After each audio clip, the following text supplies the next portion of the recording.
Ang catch, dahil alam nyo na, wala kayo magpadala sa tao. Tama ba? Si ate, ganda lang mukha. Te, okay lang ba sa'yo na 3 buwan payat ka na?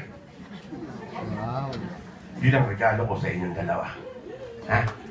Papapayatin ko si ate sa loob ng 3 months nang walang diet.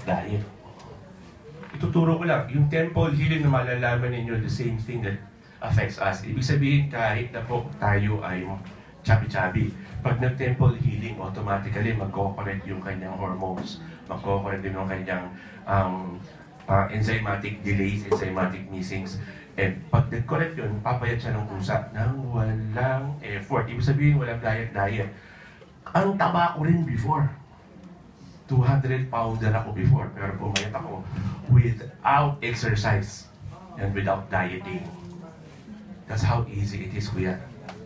Tiyan ko, ganyang kalaki, waistline ko, 36. Pumayat ako ng ganito. Walang effort. Kasi bakit? Ang katawan marunong naman mag-correct ng solo. Hindi mo kailangan mag-diet, guys. Hindi mo kailangan mag-diet. Kalokohan yun, no? So, game. Si ate nagpunta sa doktor. Kanyang, sa aking kaibigang rheumatologist. Pagkatapos ng eksaminasyon, binigyan siya ng 2 gamot. Okay na. So, ilang gamot? 2 sa akin, 2 kay Doc, 4 na. Agree? Kaso, eto. Si ate, wala nang gagawin after. So, sabi ni Doc, sulat ka, ay, ate, pwede ba pakisagutan itong konting questionnaire? Kasi nag-research si Doc. Pinagbigyan naman ni ate, si Doc, no?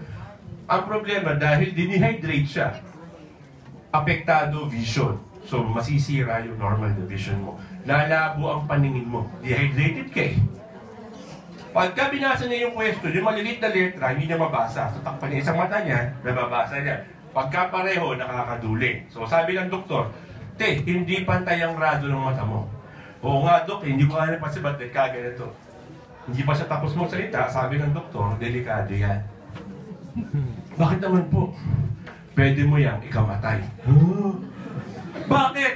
Pag tumatawid ka, akala mo malayo pa yung truck, yung pala malapit na, bang! Patay! Oo nga, no? Anong gagawin ko? Magpapatingin ka sa isang ophthalmologist. So, kabilang kwarto may ophthalmologist. Nagpatingin siya, binigyan ng 2 gamot.